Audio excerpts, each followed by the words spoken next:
I think that in recent times, there's been a resurgence of playing video games that feel like classic video game. They don't need much story attached to them. They don't need very deep, complex mechanics and customization. The whole emphasis is on having a really good time playing the game itself. Trepang2 is one of those games where it is simply a fun time. It's not going to win any Game of the Year awards, but it is just an incredibly satisfying short adventure to get through that has options for replayability if you just enjoy the combat loop a lot, but it just wants you to get in, have a great time, and get out. Speaking of which, let's go a little bit more in depth on my review of Trepang2.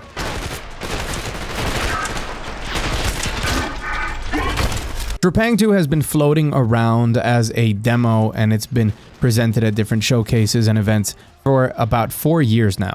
It's of course the sequel to Trepang, and the whole elevator pitch of it is f.e.a.r, but we made it new. All I knew about the game is that its mechanics were focused on slow motion shooting, and it touted having very intelligent AI similar to the way that f.e.a.r did back in its day. And I'm happy to report that when it comes to the slow motion shooting and the artificial intelligence of the enemies, the game delivers. When it comes down to the gameplay of Trepang, it feels really good to shoot things in this game. The sound of all of the guns, especially the shotgun, have this boom to them, this impact, that when fired in slow motion, watching the bullets impact on your enemies and the way that they react and fly about from it immediately takes you back to some of the best games to do slow motion, be that Max Payne or f.e.a.r. The fast-paced movement that lets you dart around the battlefield and all of the arena environments in the game to take out your foes generates that addictive feeling of a good style-based shooter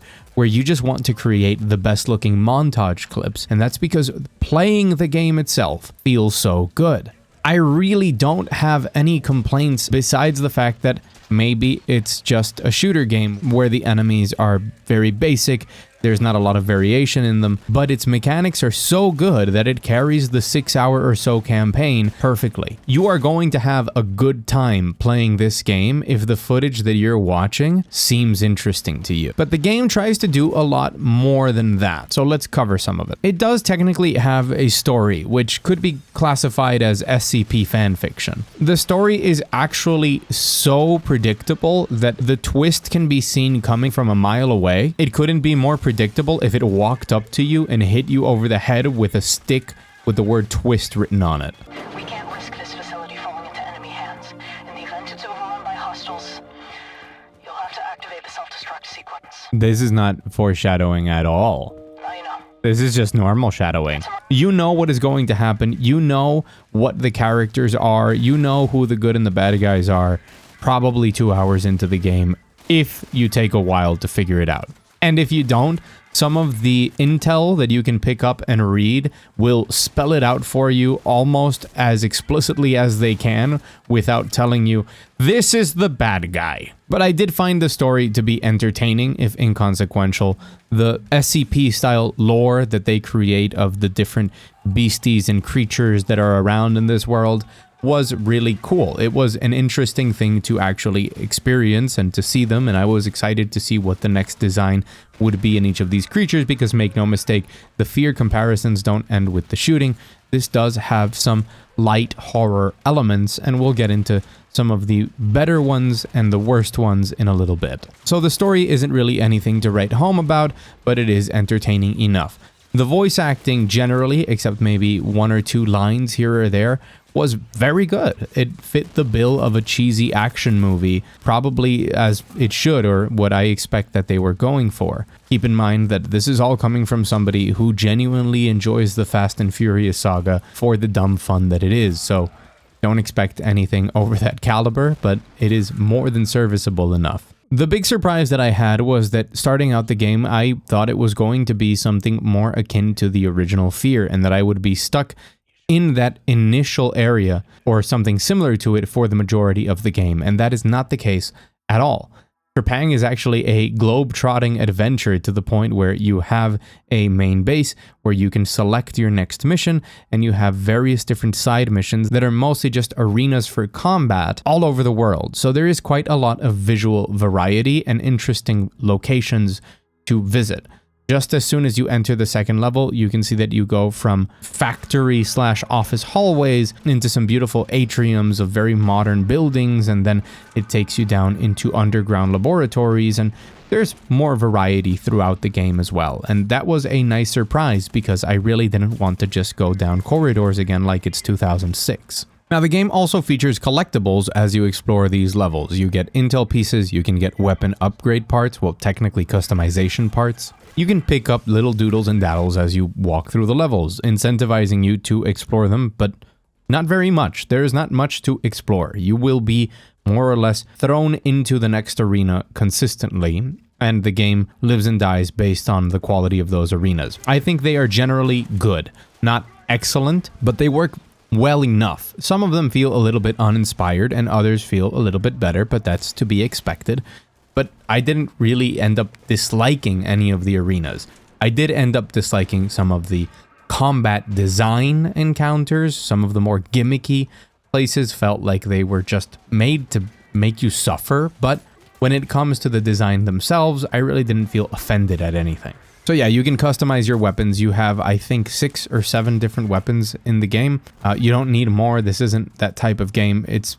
They're very basic and they all do what they should very, very well. They all sound great, shoot great. You just shoot stuff with weapons that feel good to shoot, and that's something I enjoy a lot. Where the game does fail for me is pacing. Some of the best parts about the game and its worst parts are all related to pacing and how they break it up with different encounters. Not only are some moments of the objectives not very clearly explained, or possibly explained but in a very quick throwaway line, other times it's just that the combat encounter was not very well made. There is a brief section during the second level where you are meant to take out some zombie type enemies, and it is just constant backpedaling and managing your bullet time resources to take out the zombies in something that feels like it never ends, but it's also never engaging to begin with. The boss fights throughout can be hit or miss. The first boss fight I thought was basically a nothing burger. The second boss fight was really cool. The third boss fight was another nothing burger that just frustrated me more than anything else. And the fourth boss was kind of cool. Really just roller coaster of emotions on that. And there's some of that encounter design that just feels frustrating, like you're not sure how to navigate a level and you can get stuck in loops where you're just unsure if you maybe don't have the right weapons or the right angle or the right strategy to tackle something, and you'll end up dying 4 or 5 times depending on your difficulty level. I played through the entire game on hard. I didn't go on anything beyond that, and I generally found the game easy except for those particular encounters that ended with me dying over and over and over again, and sometimes just confused as to what to do, even wondering if maybe there's like some objective that I was supposed to trigger before being able to take the boss down, or before taking the mini boss down, and at the end the result was that I just had to shoot it more and get shot less, but that's easier said than done with how some of the arenas work and the openings that those enemies give you. This is also because of how you manage your resources in the game. You have your bullet time and your cloaking ability. Your bullet time replenishes as you deal damage to enemies. It's not the most consistent thing in the world, because I feel like shooting an enemy a lot of times without killing them will give you more of the resource than simply one-tapping them in the head, for example. And I also felt like melee takedowns gave you quite a lot more slow motion, but this could all be in my head since I didn't sit down to measure anything. So that leads to a basic economy where you walk in, you use your bullet time for a couple of flashy takedowns, and when you have a couple of guys left, maybe you'll turn off the bullet time and slide jump towards them, which is the best movement tech in the game, and slam their head in with a kick to refresh some of that for the next encounter. That balance is very severely offset during some of those boss encounters, making you feel helpless and just kind of like you're not exploiting the cool part of the game. And I think maybe that could be rebalanced so that the bosses give you a little bit more of those resources, or tune it down only for the much higher difficulty levels to preserve the timing and dodging challenges that they have associated to those bosses. So you have mainly linear level design, Sometimes you can kind of feel a little lost, especially in some of the environments that are different types of office corridors, to be honest. But generally linear, easy to follow level design that just wants to funnel you into the next really fun combat encounter. Like I said, that is broken up with pacing, and one of my favorite examples of the game, and mild spoilers, is a surprise that you get on the 4th level, where just as soon as you think that you are getting into the groove of the game again, back into arena to arena to arena, it suddenly stops at a perfect moment and goes full creep factor and starts to mess with your head and transport you to different locations in a way that genuinely had me nervous, expecting jump scares that didn't come, and looking behind me as I walked between a combination of the audio design and just how trippy everything was. That was a highlight for me, and I thought it was really cool to have an experience like that just catch me off guard, and was well worth the experience. So overall, we're talking about a bombastic, retro style, but not so retro, shooter that executes on all of its fundamentals very, very well. It's stylish, it feels great to play, it just feels good to shoot things in the game. So do I recommend that you pick up Trepang2? Well, if you're into this sort of game, for sure. I don't think it's the best shooter on the market, but this specific type of shooter has not really been executed this well in a while. I had a lot of flashbacks to playing the first reboot of Shadow Warrior. I think I have fonder memories of that game than Trepang2, but it hit a lot of the same notes of just a good linear shooter campaign. And obviously Trepang2 has a much higher budget than a lot of the things you would see. It just looks spectacular, and it does offer you combat arenas in the endgame, additional challenges to unlock different cheats that you can use to play through the game again. I would rather play something like this than a Call of Duty campaign, to be honest. The asking price for the game at launch is $30, and I think that unless you're a diehard of this type of game, I would maybe wait for a sale around $20. I feel bad saying that because it's obvious that there was a large team for a very long amount of time involved in this game, but I think it's a niche type of game. It's not something that everybody will love, but it is something that the people who see it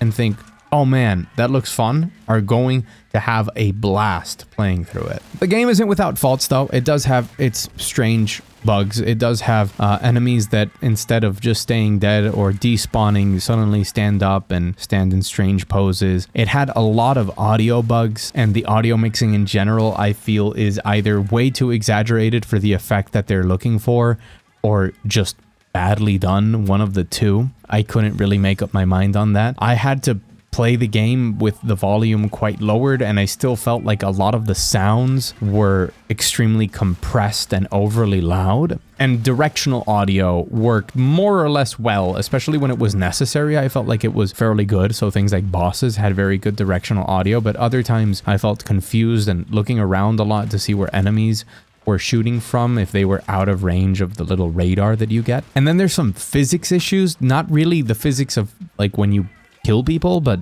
just boxes and stuff. I have a little collection of them here. Oh, you get intel.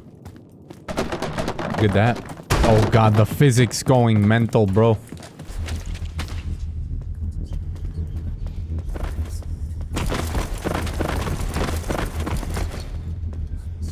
That is so annoying.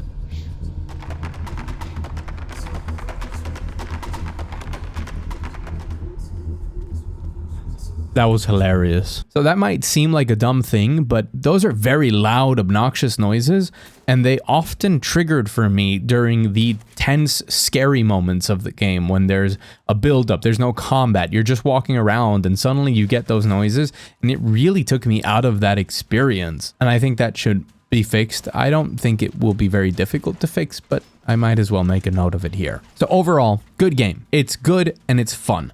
And that's what I care about the most. I am a really big fan of a game that will just give me a really solid experience that does what it wants to do very well. You can get in and out in about 4 to 5 hours, depending on the difficulty level, and have a great time. That is my personal opinion. I'm tired of games that are 20, 30 hours long, especially when they don't need to be. So it was just a refreshing experience, a great afternoon of gaming that I got from Trepang. And if you're looking for something like that, or you agree with my opinion on something like this, I think you're gonna love it. I want to give a shout out to the devs in Team 17 for sending me a review copy. I guess I should say that receiving a review copy does not affect my review of the game at all. It's just saving some expenses on something that I was going to review anyways. And even beyond that, trust me, what you've been seeing on screen is what you get. This is a game that it is exactly what you're seeing. So I've been Mugthief. If you like this video and you like videos about games in general, make sure to subscribe or even share this with someone. I still haven't found a catchy outro for my channel, so I'm just gonna do this.